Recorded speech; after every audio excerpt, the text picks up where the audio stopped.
What's up, guys? Welcome to another edition of Ball Status. I love that intro. That's great. So this is the podcast where we talk about the business of health and the health of business. I am joined by Mr. Meaty Thighs, Patrick Mabe. He's the National Sales Director for America Labs and Core Nutritionals. Hi. And Carl the Cuck Frady. He is the General Manager for the Nutrition Corners. Yo, yo, yo. And our special guest today is Brian DeCosta Living. Some loser influencer. So we'll get to that. We'll get to that because that could be a misconception. So Brian DeCosta is a core elite athlete. He's been with us for a couple years now, right? Boom. I feel like 3. Yeah. Still a virgin. Hey now. Hitting my ego right before we start. Well, before we get in, we've been dying. You've been trying to open this America Energy for the past 10 minutes we've been setting up. So thank you to our sponsors, America Energy. You got to bring it to the mic. Ready? Bring it to the mic. Yeah. Then, that was crispy. and then make it sloppy. Doodum boom boom. That slurp, though. Oh, We had 50% of the audience doing that after that. doodum boom boom. That freedom is hitting the spot right now. Oh, yeah. This cream soda creates extra cream. I'm just going to say that. Yeah. Wow. Especially when it's lukewarm. That was a good button push, yeah. Or it could have been, oh, yeah.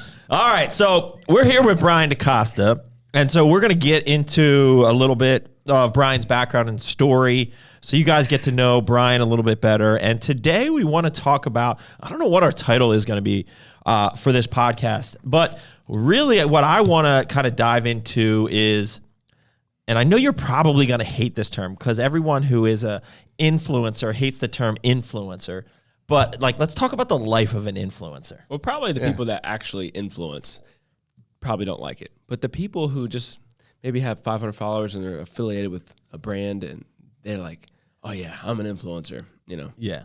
So Yeah.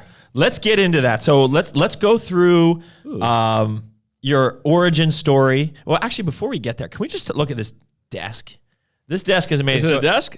I think it's It's a table, sorry, podcast table. So this is the first time. So we finally got our studio pretty much fully set up. This is like a full walnut upholstered epoxy table. It's super You guys nice. can't see it here, but all our core value coins, which see episode number 1 of Boss Status, are like epoxied in here with like a river of like, I don't know, pewter or something down the middle. So badass. Shout out to, I guess it's Freeman Artisan Works. They're on Instagram. They did this table for us. They're a local company. So thank you for that. This table turned out awesome. But let's get into your origin story, Brian. So like, I know you and Brian received a core value coin yesterday, which was take risks, because Brian used to live in the corporate world, much like my background. And you kind of took that leap of faith to get into kind of follow your passions and what you were interested in and kind of go all in on this, excuse me, I guess, social media life, fitness life, whatever you want to call it. Yeah. So why don't we start from give us your background, you know, your schooling, your upbringing, and then how you got to where you are today. Cool. Honestly, I think it's super boring, so I won't try to bore you guys. But I grew up outside of Boston in New England, ended up moving to West Virginia. Yeehaw. Like 3 hours west of the DC area in the beginning of high school. And then I grew up a soccer player. I was a runner and just really loved what physical performance did to my confidence, my certainty. It helped me improve in school. Now, I don't think I really realized this stuff at the time until like probably later high school, but it was a huge source of confidence for me. And when organized sports ended at the end of high school, it was kind of a natural transition into weightlifting. That gains life, and it's actually, I joined an elective my senior year of high school just to fill time, and it was called fitness and conditioning, and it was basically for like football players and basketball players to stay in shape in the off season. I didn't really know at the time. I was like a 140-pound freaking runner, had never bench pressed or anything in my life, so that was kind of a shock, but I got some positive feedback in that, like that senior year of high school, like, hey, dude, like you work hard, you could probably gain some muscle. You're gaining it pretty quickly, so that was kind of my nod to stick with it. And then through college, stuck with that. weight training 5-6 days a week. I was actually kind of psycho about it between like running and lifting. Just really loved that. I've always been someone who kind of falls into a routine easily. And college, studied accounting and finance, and then kind of transitioned to the corporate world as an accountant. Worked for a couple companies for 5 years, ages 19 to 24, 25. And then I became an influencer and basically a degenerate. Well, it's funny. That background is kind of similar to mine. You know, like I did all the sports growing up. I was small, and then I found weightlifting and kind of grew through that. I worked in the corporate world. Eventually, it took me a lot longer to kind of go all in. It took me like 12 years. But I can definitely relate to all of that. So what, and we actually trained in the same gym for a while. We didn't really know each other, but we overlapped at the Boston Gold's gym. We kind of crossed paths a little bit. But so what made you get rid of what I call the golden handcuffs, like a good job, you know, good benefits, all of that, to go in? And really, you moved out west. You went right straight to California, right? Yeah. So what made you do that? Like what happened? Were there certain situations that made that happen? Like how? Because that's not it wasn't an easy decision for me. Yeah, it was. You just made me think of a quote I heard sometime. It was like a month ago, but salary is a drug they give you to make you forget your dreams. And I was like, Ooh, that's a good one. wow, like that's a dime.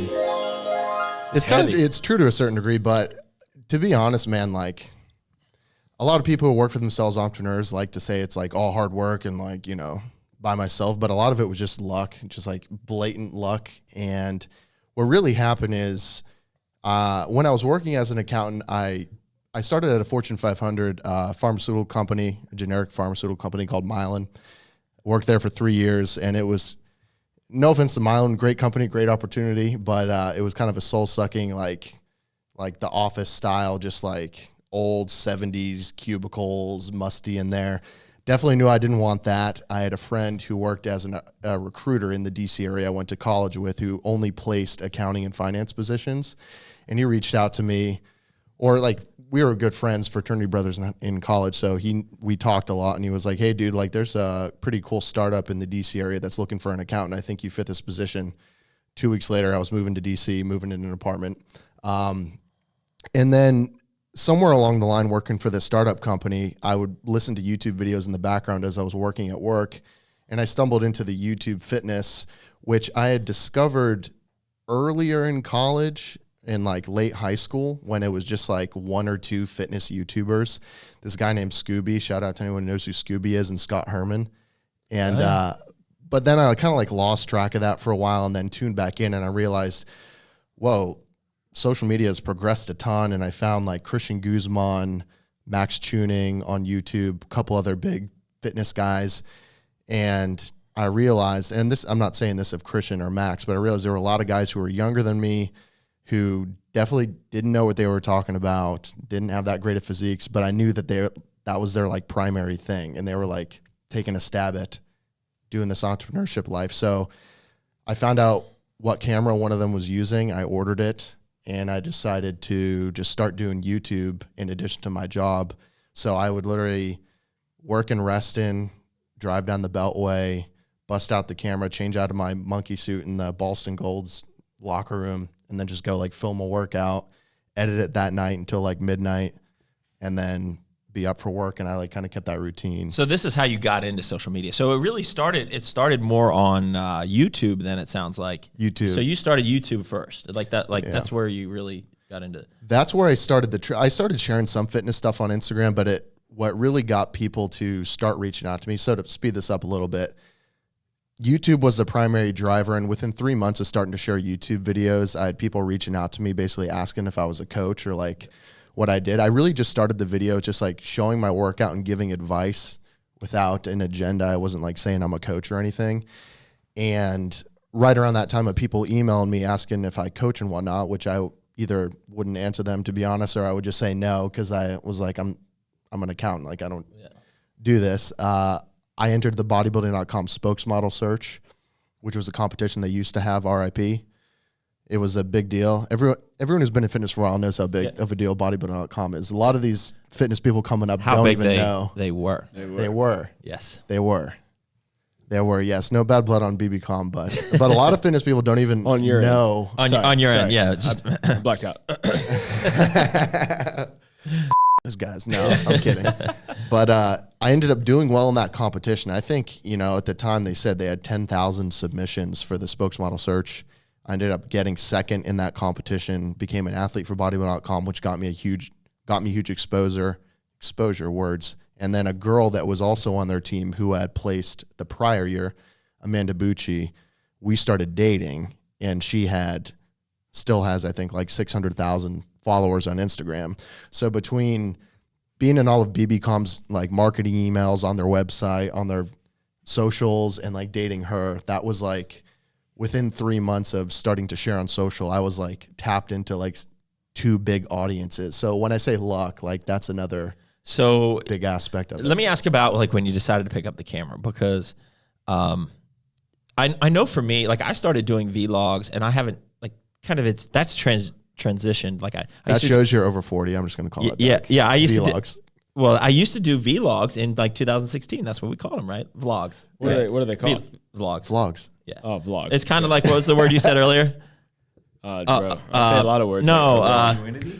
Genuinity. Not genuinity. Collabs. Collabs. We can ask the audience. Yeah. What is it?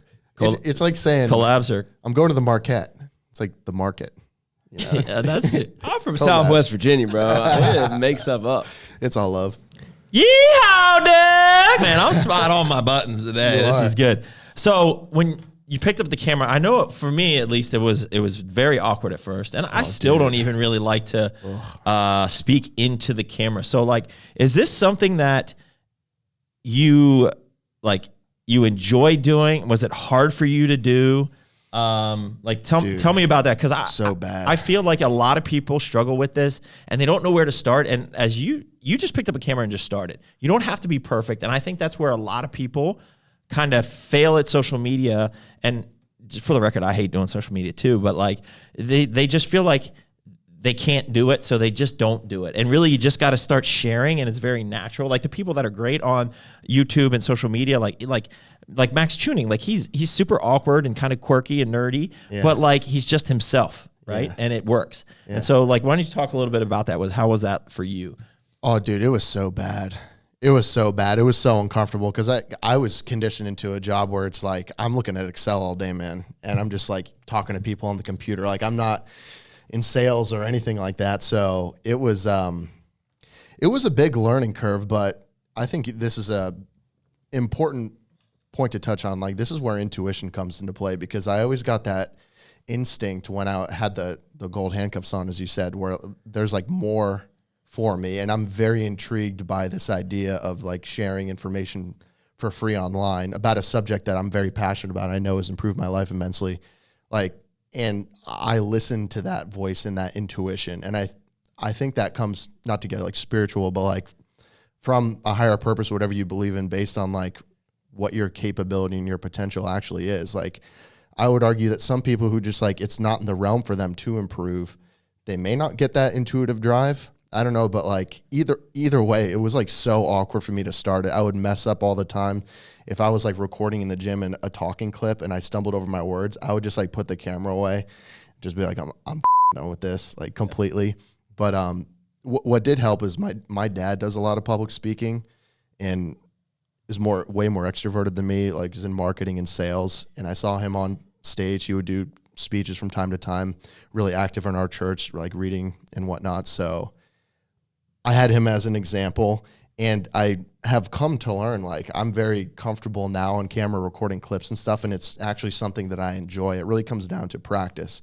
Can't harp on that enough. Like if you practice it, it'll become second nature to you. Yeah, I think other people get discouraged because they'll start doing it and they'll get like 15 YouTube views, right? Or they'll get like 20 like views on the story. And this is something that like I want to see, Patrick do and Carl do, because they probably like social media even less than I do. I know Carl for sure.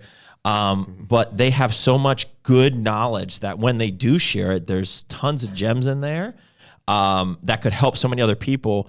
And, you know, we even tell our managers at our stores, like, you need to be the face of the community and you need to be the mayor. And like, there are people watching you. And so you might start off getting 30 views, but that's going to grow. So like being consistent at it and constantly putting it out there and not really caring, well, like, you know, what is the immediate return on it, but keep putting yourself out there, I think is really half the battle.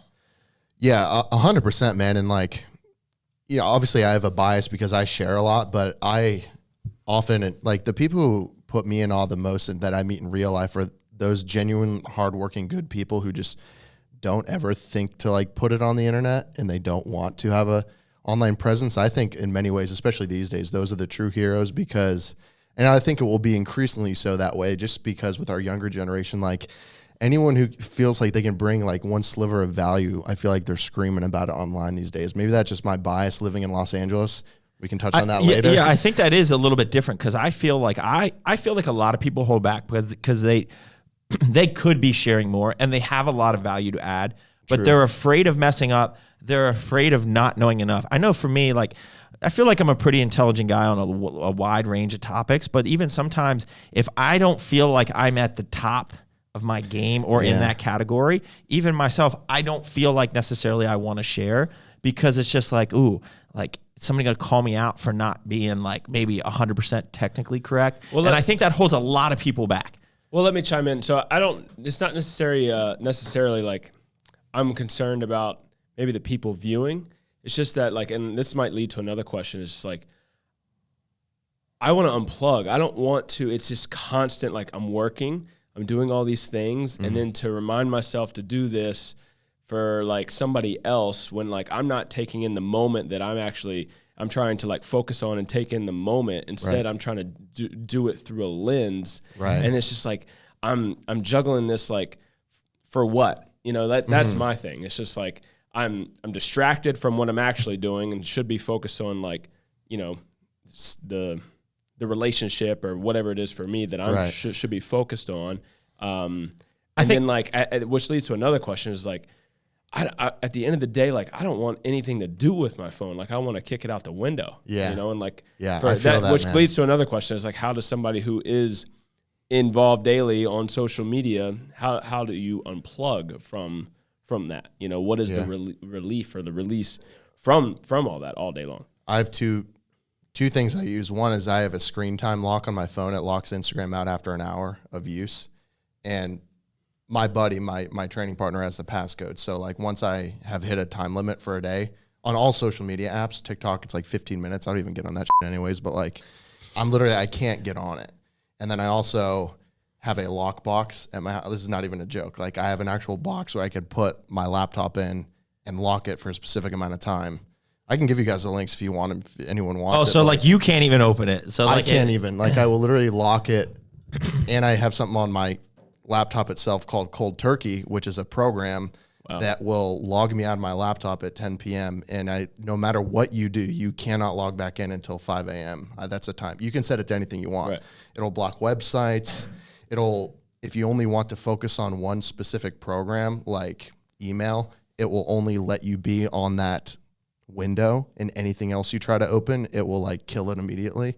Like I have a monkey brain and I have to like but that's discipline. The fact that you set that up because you know you're going to fall into that trap. Like that's hard. It's like sometimes like I can't get on social media during the day sometimes where like my only time to get on is like between 8 and 9 o'clock. And I really shouldn't be on it there, but like I got to catch up. I got DMs and there's a lot of business that gets done on social. Yeah. And so it's hard. It's like, but sometimes like if that had that lock, it would be. It's a problem. It's a problem, man. And getting on social in the morning is not a good thing. Like just to be honest, like, and there's tons of research and stuff being done on this. Like as we find out how harmful social is for people. I mean, it's not like drinking arsenic, okay? But like, you know, these things are like, it's godlike technology that's literally designed to hijack our dopamine system and like jumble our focus. So let's go back to, okay, so you started on YouTube and now your biggest presence is really on Instagram. Yeah. So like, why did you like right now you provide like a ton of content, training content, like videos and information on Instagram. So why did you kind of switch over to Instagram? And then let's talk if you would want to share. You don't have to, because I know it's like your business, but like, how do you monetize this? Like, Talk about whatever, man. How do you make a living, right? Like, because at the end of the day, social media alone doesn't make a living. It's You have dirty underwear, right? yeah, that's how you do that too. Okay, Okay. I know what you're talking about. What? Don't worry about it. I threw my dirty underwear away today because it smelled. Dude, that's $1,000 threw my bucks, whole bro. outfit The smellier the better. That brings a pretty penny, dude. I should have sold it. Somebody in the meat brigade that'll buy that for $50. Oh, for sure, dude. I got to die hard. So let's talk about like your transition to Instagram, and then also like how did you turn from just giving out this free content to basically making a living as a influencer or social media star or whatever you want to call it? Yeah.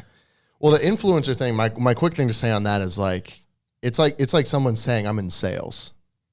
Like if you meet someone and they're like, I do sales. Like That can mean a million things. Yeah. Like that's what like I feel like influencer is in a way.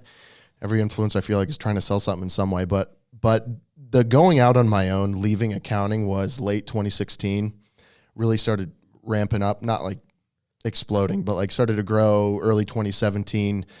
The transition to primarily sharing on Instagram didn't happen until 2019. So after like 2 years of coaching, growing one-on-one coaching, and that was really switching to a specific style of content on Instagram where I went from primarily like sharing just pictures, but I would write a caption that was informational, nutrition related or training or mindset, switched into just posting clips of my workout from the prior day.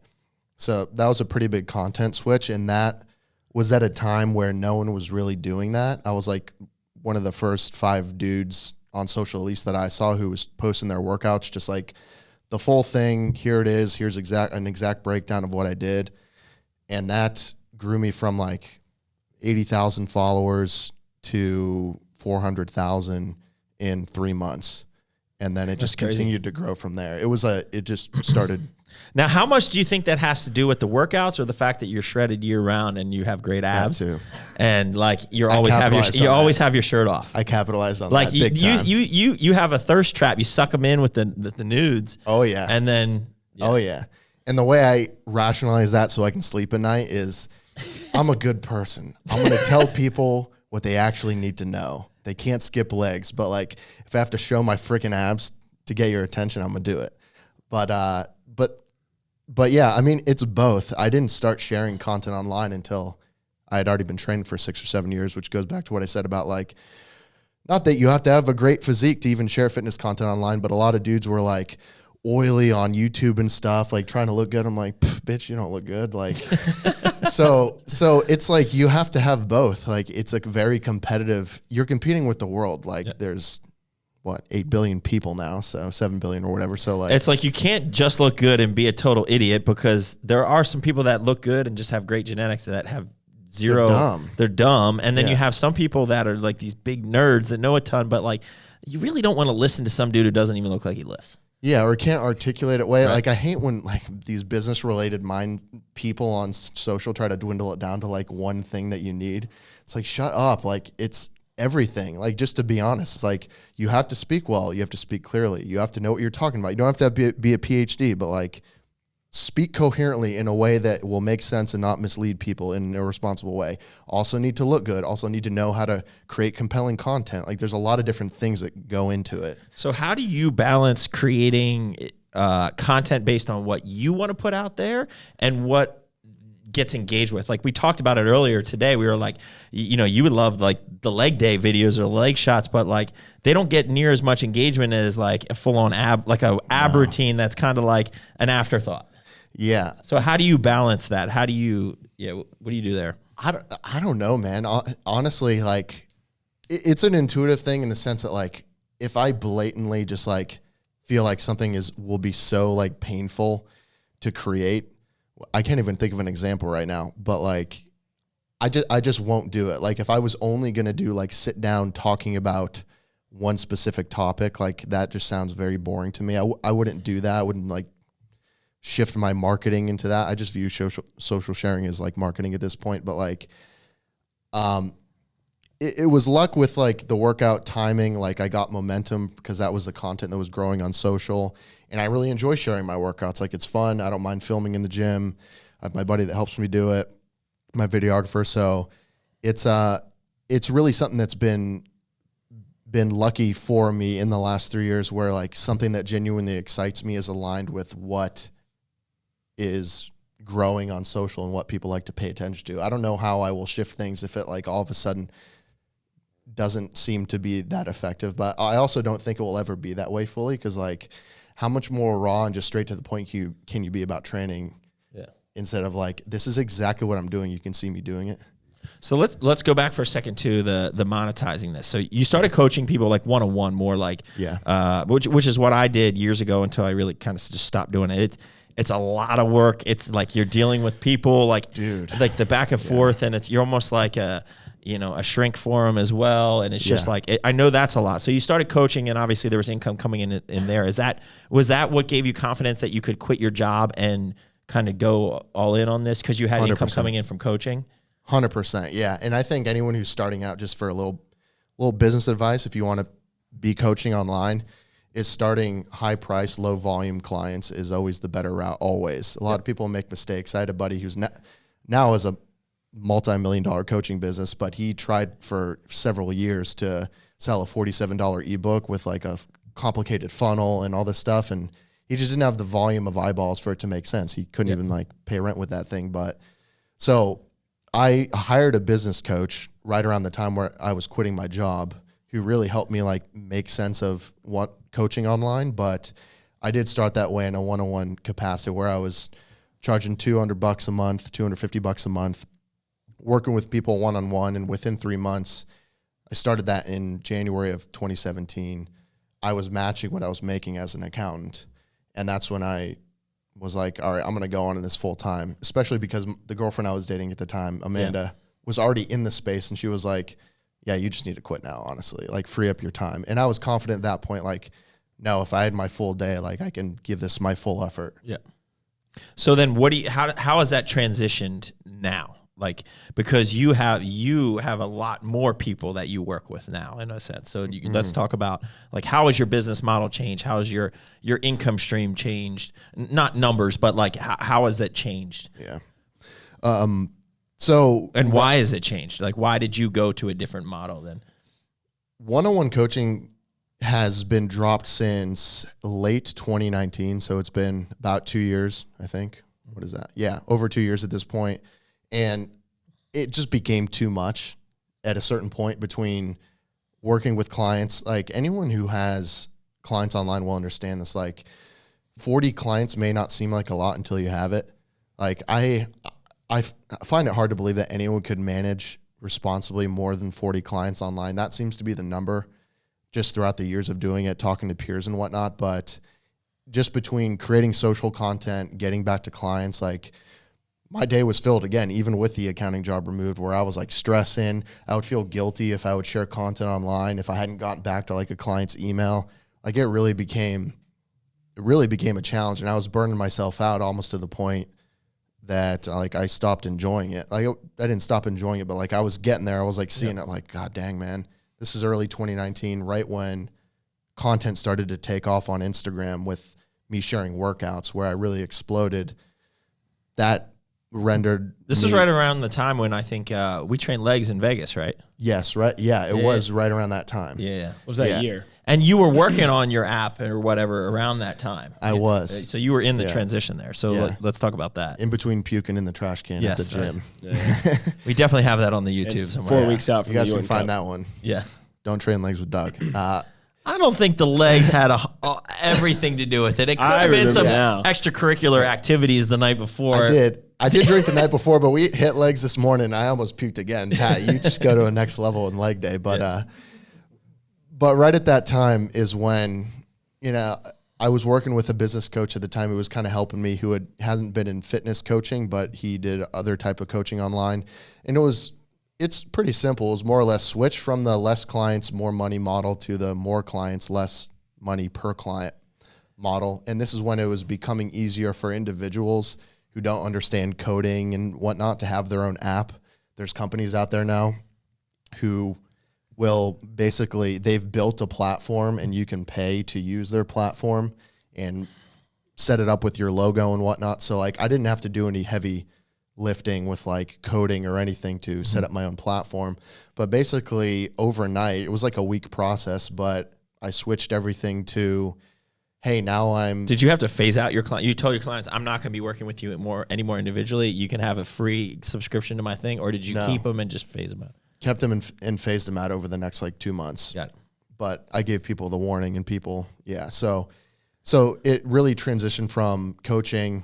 At that point, I had raised prices up to like $300 a month. And it's been the same since 2019 is $28 a month on our app. And honestly, why $28? Like, why not $19.99 honestly, or $20? It's a random number, dude. It's a random number. Anyone who creates pricing, I mean, supplements are different. You have to compete with the market, but especially like online subscriptions is being totally on. It's just random. But you're just like, nah, 29's too high. 27, I think you could get a little more. Let's go 28. 28. Well, is it your favorite number? If you do decimals, anything other than a round number, just get out of here. Especially for online stuff, like intangible, you're just selling ones and zeros in the ether. Yeah. So like, I just wanted a round number. And honestly, like jokes aside, I think comparing what I'm offering on our platform versus what peers are offering, the price is justified. Where, they're getting full training programs that are periodized. We have offerings of dozens of different programs they can join, all with education videos that they can only see on the app of me talking through nutrition, talking through supplementation. All the exercise videos are me actually going through the exercise, showing them how to do it in the gym. They get messages from me, links from me, helpful products, supplements like core products, also access to a private group where I do live trainings. So I was confident that first and foremost, like compared to what peers were offering in their memberships, it was beyond what they were offering. But so it's priced higher, but beyond that, it's just literally like an arbitrary number. How long did it take? So you were killing the one-on-one game and you were charging $300 a month. How long did it take you to kind of get that revenue back after you let all your clients go, switching to the app-based coaching? Honestly, it was pretty quick because I was set up time 2 weeks to have at least 4 or 5 programs built on the app, a building program, a cutting program, and also iterations of that 3 to 6 days a week for beginners and also intermediate/advanced. So like one program, I have a shred program, but there's a 3-day-a-week version, 4-day-a-week version, 5-day-a-week version, 6-day-a-week version. And the app is built out for them to fill out something that puts them there. Correct. You don't, because it's an app program, they'll fill out all of their information. My goals are this, and then it'll recommend this one program that's 4 to 5 days a week. Yeah. As somebody else might be 3. Is that? Yeah. So when they sign up to join the app, they're immediately emailed, and when they open the app, they're prompted with a questionnaire that they fill out. That's like 20 questions, takes them like 10 minutes, but it gives myself and my coaches what we need to, based on what we ask them, like what are your goals? How long have you been training? What's your estimated body fat percentage? What gym equipment do you have access to? Commercial gym? So do they still get, because, I'm sure you can scale this to have thousands of people on this. Do they still get to ask you a specific question? Because some people I'm going to be launching a new website, and I'm not taking on coaching like full on one. Doug, OneonOne Coaching, open down in the description. DMP. So there's a lot. I get asked a lot to do it, and so we're going to offer something. But some people just want to work. They don't want to work with a coach of mine. They don't want to work, like Paul Revelia, a good friend of us, core teammate. He's got 30 coaches under him. Some people just want to work with Paul. They don't want to work with their 30 other coaches, even though they're been trained by Paul and they could give them just as good of experience. Yeah. Some people just want to talk to Brian. Some people just want to talk to Doug. So do they still have access to you? Because you could be fielding thousands of questions a day, or how does that work? Are you able to communicate at least one-on-one with these people with this program, or? Yes. Yeah. And it first starts, I think, in the way that you promote it and pitch it to people. You're not selling them that they're going to get access to you and then they don't. In that instance, I think you'll get a lot of unhappy customers. Yeah, sure. But in our private community, which is on Facebook now, I'm toying with some other platforms, But I think a big benefit of Facebook now, I don't know who ever gets on Facebook anymore, but like Facebook groups. We only get on there for groups. Like Yeah. we have a Crush of Tears group and we do other things. I feel like everyone's kind of that way at this point, but I have a private Facebook group that doesn't get so much volume of questions, it doesn't get so many questions that I can't get to each of them. Yeah. So I'll go live in that group 3-4 times a week, and and I'll call them out by name so I can get back to the questions that are asked. And I find like a lot of people who join the app, they get their training program, their nutrition plan, they can add their progress photos, they can track their workouts, they have all the history. It's also great. It's good with client retention too, by the way, because like people don't want to lose their training history and stuff like that. That's true. But like half the people don't even end up joining the Facebook group. So it's like they know they can ask me questions, but they just don't want to join the group. And I just promote it in that way that like you can ask me questions, but it's in a public square type deal. It blows my mind how many millionaires there are out there just doing fitness coaching. Oh yeah. Out there. Like it would blow your mind. Like the amount of people that are literally making millions of dollars on coaching is just insane. The way the technology has social evolved. is definitely, I mean, there's a lot of broke ass influencers in fitness as well, but like for those who work hard and actually, have a business mind, like social has some positive attributes as it's created wealth within like 20-year-olds and well, so on the flip side, let's talk about some of the biggest misconceptions of an influencer or a content creator, because, some people think, oh, the dude just works out. He works out once a day, he'll post a couple pictures and boom, done, call it a day. He can go, do whatever he wants. It's easy peasy, but I know how much like work that you actually do to do this. So let's walk us through it, like a typical day for you. Like how much time does it take? Like, let's just walk us through a typical day where you're going to be filming and editing and posting and doing all like your stuff. What does that look like? So lately, as I shared, like a lot of my content is primarily gym based. So it's filming at the gym, filming the workout. If I'm going to do any education or talking clips, it's usually at the gym or right after. But that's in the afternoon. When I start my day, I don't get up at crazy times like you freaking guys. I get up at normal last time, like 7 or 8. But that's when I do a lot of my computer-based work, which is like setting up new clients that would have signed up overnight, getting back to email. I do everything on our website and on our app. And I've built all of our training programs, nutrition stuff. Like I said, I do all my email. I do all the website if anything needs to be changed there. So like there's usually plenty of admin work that gets me to the afternoon. And then in the afternoon, I meet up with my videographer, we film a workout. And then at night, it's usually wrapping up anything I didn't get to before the workout, or I'm editing, which I now have help with editing, fortunately, but up until... How long does that take you to put up, like one Instagram post of yours is usually like, I don't know, 6 or 7 videos, right? That have like graphics and arrows and stuff like that. Like it's how 2 to long 4 hours. 2 to 4 hours of editing. One post. For one post. But you were telling me yesterday you have like a log of like 10. You're like 10 workouts ahead. Yeah, I like and to you stay. only post 3 to 4 times a week. Yeah. Workouts. Yeah. Now at this point. Yeah, so like each of those that I have saved, I have a folder on my phone where I save workouts just so I can. So like be when you're ahead. traveling, you have content. Right, I'm ahead of it, but like each of those it like takes 2 to 4 hours to just to edit, let alone filming and stuff. So. Is this stressful? Like, does this take away from the love of working out? Like sometimes even when I know I'm doing content for our brands, and I love training so much that it's just like, I'm like, dude, I don't want to. I mean, Bobby. Sorry, Aaron. That was terrible. That's our old videographer. Been here for like a couple years. Yeah, no offense to Bobby either, but just ouch, zinger. But sometimes I'm just like not in the mood. I'm just like, dude, I just want to train. Like, do you feel that way sometimes? Sometimes. Like you just don't want to. Sometimes I do, but honestly, like I'm more of a creative brain. I feel like where like I grew up like being interested in videography, photography. I was really into music, like playing guitar. I was in a band. I was a little emo bitch boy. So like I like the creative stuff. Like I like getting the right light with filming and like in the gym. So it doesn't steal from my like sanctuary time or my energy by filming the workout, especially now that I have a videographer where I can kind of shut my brain off and train. So I mean, there are times when like I've had a stressful day and it's like, I don't want to do this, but it doesn't, because I've heard that observation from many other people who are like, are you tired? Dude, I hate like digging into my like gym time. That's my time. I understand that, but also like I'm fortunate in a way where like it doesn't bother me. It doesn't really bother me. So the internet is definitely can be like a cruel place, right? Like my nickname is Drug Miller, which I still think is hilarious. I think is pretty funny. And I know you get accused of using roids. You're a natural athlete. Like how do you? I'm pretty sure he has a natty or not. Oh, for sure. He's totally on the juice. He gets it straight from Drug Miller, direct.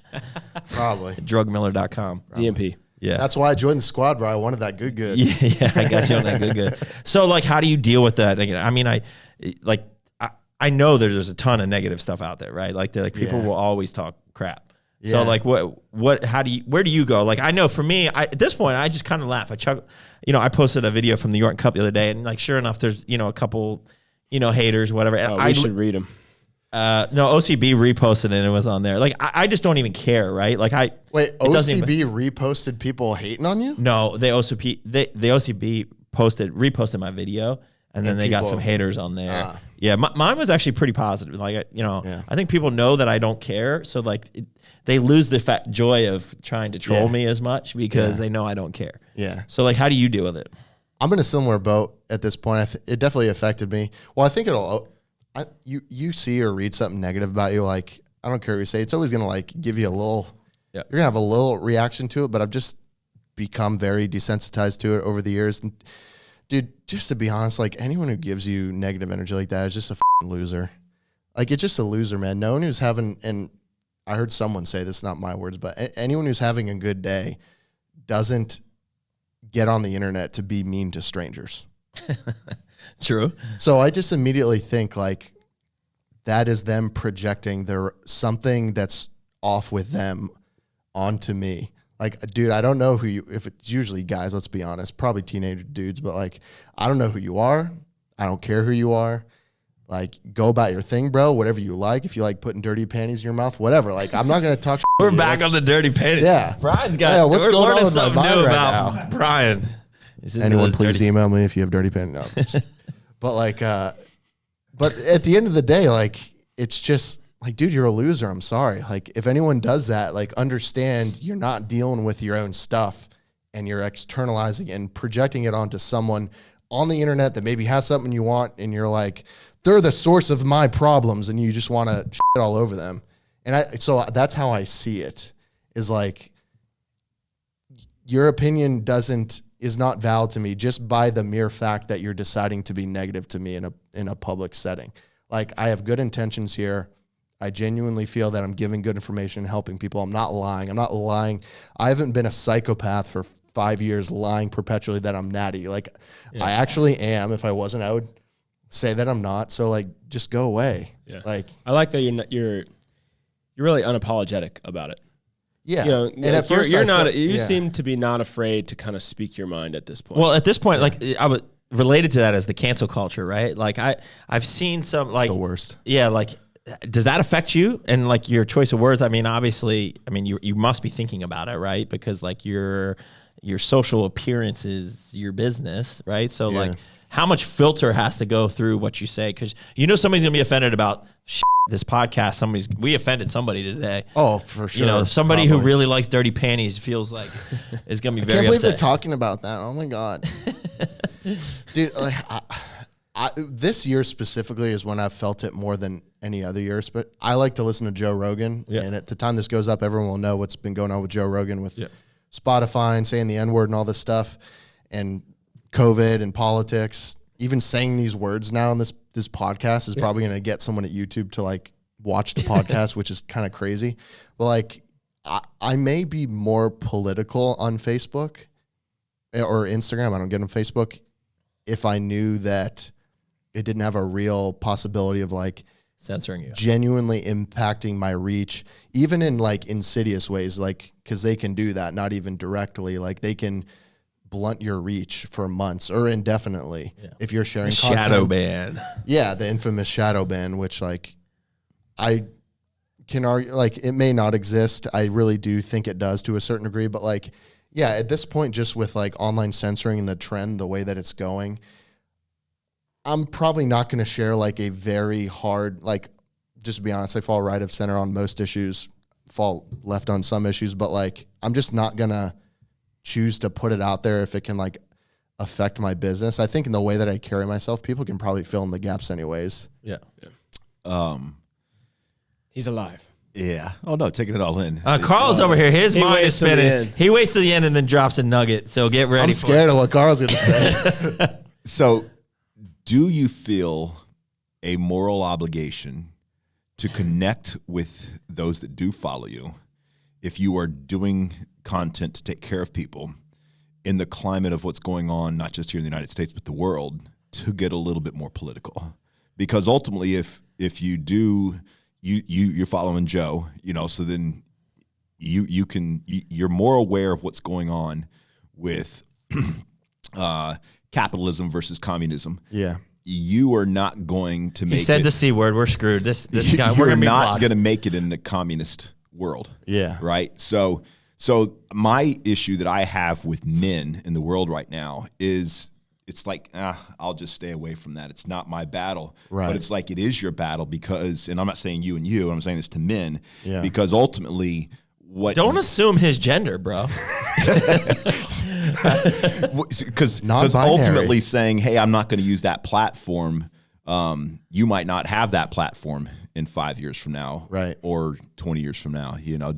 Has that ever come across or not? So you're more so asking like people in other countries who may be dealing with more dire situations, like why may I not be being more intentional with my words in support of That, and I'm saying it's wrongdoing, like happening here in the United States.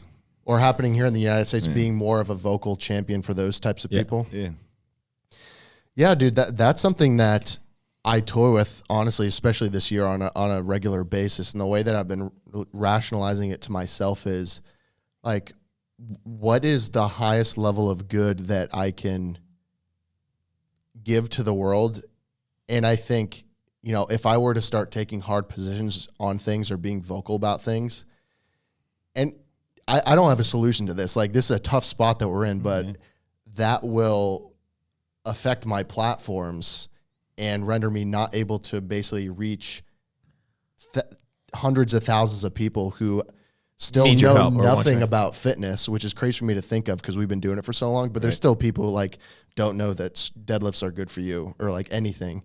Like they will no longer ever find out who I am because I had a series of 3 posts that were like, what's going on in Venezuela is fucking bullshit, or what's going on with these pansies in fucking New York City and LA where I live is bullshit. Like, so that's more so, I guess I may use that as like validation to bite my tongue, but it's nonetheless there. Like, I want to be more intentional with things, but like we know that San Francisco and the Bay Area is very much liberal and Democrat and PC and all this shit. So like the reality is like, this is not being racist, but like there's a lot of freaking Asian like people that are behind keyboards, like coding and like creating dope freaking apps and like have powers that we don't even know that they freaking have. It sounds like I'm getting a conspiracy, but I it's think true, we need like, time for another podcast with Brian. It's true. It's Dude, true I'm though. liking Like, where he's going, man. like the people with power, it's public that like they are primarily left leaning at this point. So like in many aspects, they have the power and the say with a lot of things. Well, and to touch on that, like your influence, you brought up men, and I'm sure a lot of your following is younger men. 90%. Male. The entryway to manhood should be fitness. It should be the disciplines of physically pushing and challenging your body. There's a So I mom can that's offended out there. Like, my Totally. son is going to be emotionally in tune. Yeah, well, that's not our target audience either. But I guess, that could be, I see that as being, as I'm listening to you, well, that would probably be some of my justifications, is that an entryway to manhood should be fitness. And if I can provide, if I go this route, then I can't reach these hundreds of thousands of potential men that I can make stronger through physical fitness. And it could be a complete evolution as well. I mean, who knows what your content could be in 5 years from now? Yeah. You know, I mean, Joe's content, 5 years ago probably wasn't what it is at all today. Sure. Yeah. So. I honestly, like, I've listened to his podcast pretty religiously the last 2 or 3 years. And, I'm like many people, he's the number one podcast for a reason. But, like, anyone who's watched one of his full podcasts sees that, like, he's not only intelligent in a vast array of subjects, but he genuinely cares, and he's genuinely very invested and curious about what the guest has to say, regardless of what they have to say. Mm-hmm. But like you said, like, he started out in comedy, like, dropped out of college, like, didn't know what the hell he was doing for a long period of time, started his podcast 9 years ago, smoking weed all the episodes. Like, he didn't know that he was going to become now, like, the most powerful voice in the world. So, like, yeah, I don't want to shoot myself in the foot, I guess, before I can figure out what the hell I'm doing. That's fair. You're still figuring it out. Still fair. That's one of the core He's got to values. get a shirt today. Yeah. Oh, he does need a boss.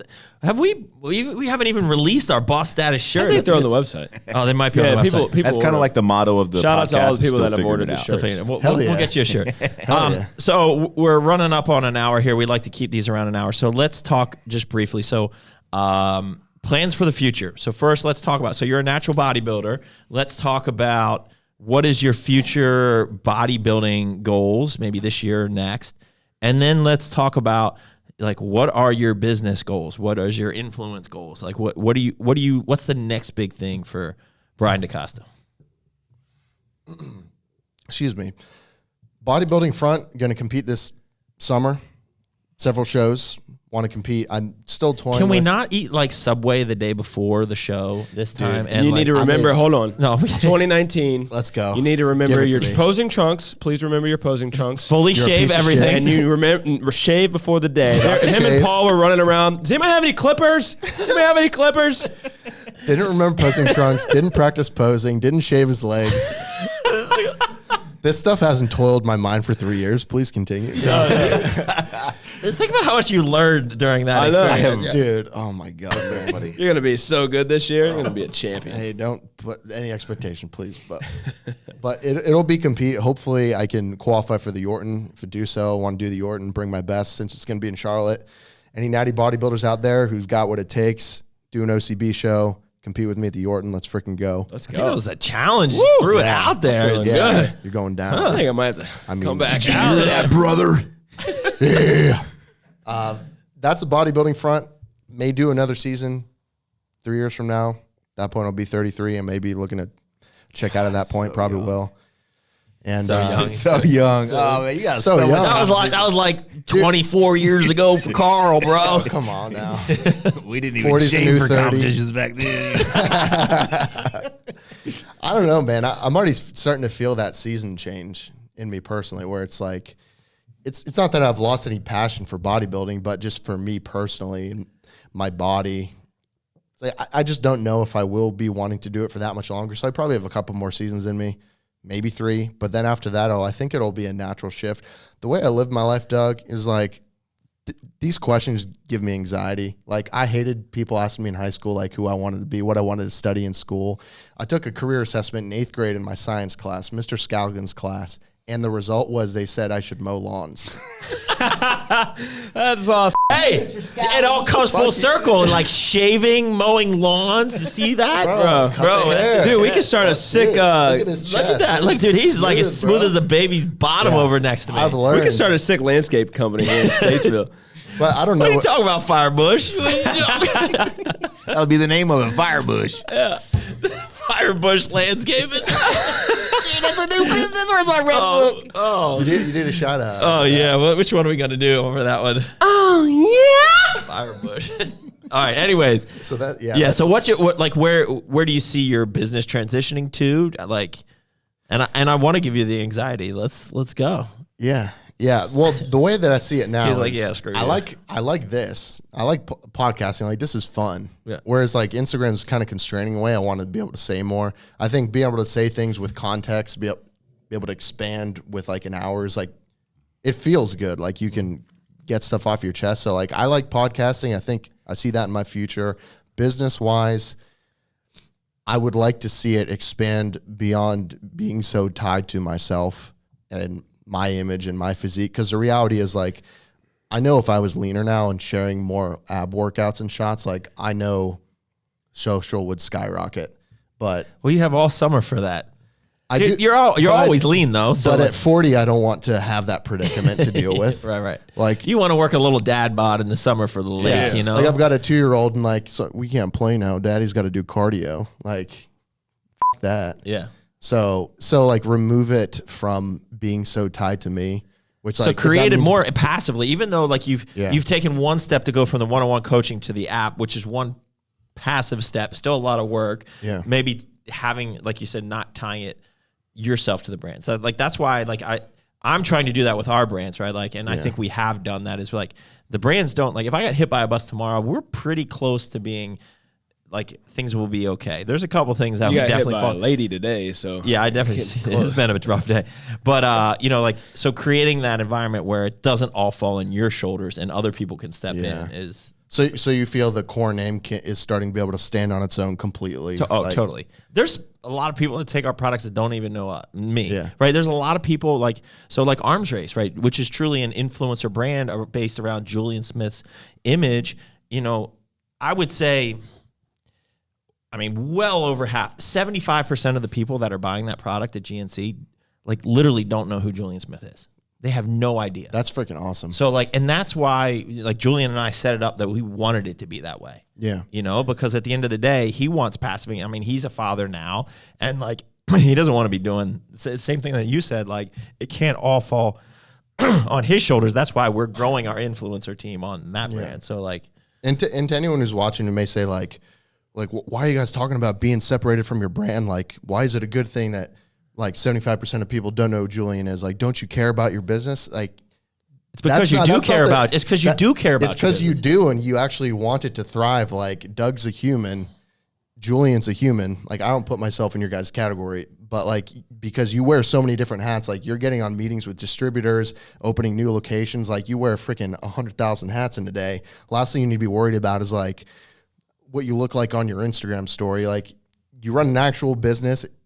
It has to be sustainable, and for that reason, like it can't fall on the weight of one human. Like that's just so irresponsible. Yeah, totally. So, I got all right. Two more final questions. So we're gonna do a Brian DeCosta Living flavor for Core Nutritionals. can we get a button for that? Do you have any thoughts on what you want your flavor to be? So I think we're gonna do it in Cream Core soda. Fury, right? Yes. Core Fury, Brian DeCosta, limited edition flavor. Think hard here. Any thoughts Because if it's right now? I said yesterday sour. Sour. Sour is 100 P going to be a thing. That's what the young So kids say. What did you say? That's like 100 P. 100 P? what did Spencer always used to say? he Yeah. said it was Is gas. that gas? I don't say gas. 100 P is like 100%. 100 100 P going to Yeah. be sour. Yo, Okay. we should just roll up to the next marriage just being like, yo, that's 100 P, bro.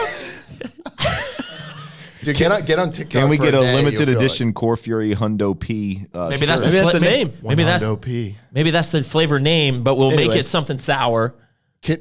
Will you hit trademark if you use the 100 emoji? No, I don't think so. It just depends. Get the 100 emoji on there. Hundo P. All right. Oh, Well, dude, maybe we might have to Something sour. bleep out this whole thing because somebody's going to steal our idea before we can do it. So, man. Anyway, No, it's trademark. well, no. So proof it's here first. We'll get the trademark right now. All right. So that's number one. Boop, idea. All right. You Here. ready? Fuck, marry, or kill. Facebook, Instagram, TikTok. Ready? Go. Kill TikTok immediately. Hashtag China.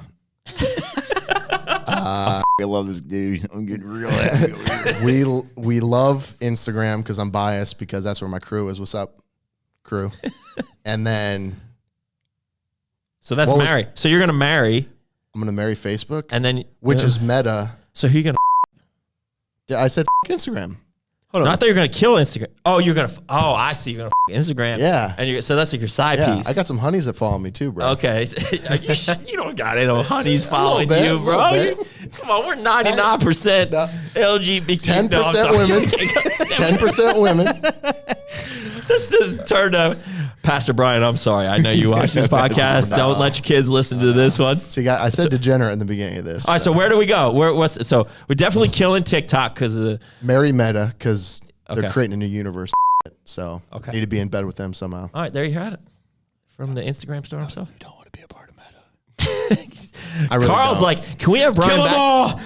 Can we have Brian back to talk about conspiracy theories? I'm sure. Dude, A lot of, to be honest though, a lot of influencers, whoever you want to call it, people with an influence audience online who are a bit more conservative are like in a conundrum with these social platforms because it's like all of you commies, but also like don't channel ban me, please. yeah. But you. I completely understand where you guys are at. You Yeah. know. You, but like don't. Second don't part of the question was any plans, present or future, to move content to an actual website that you own?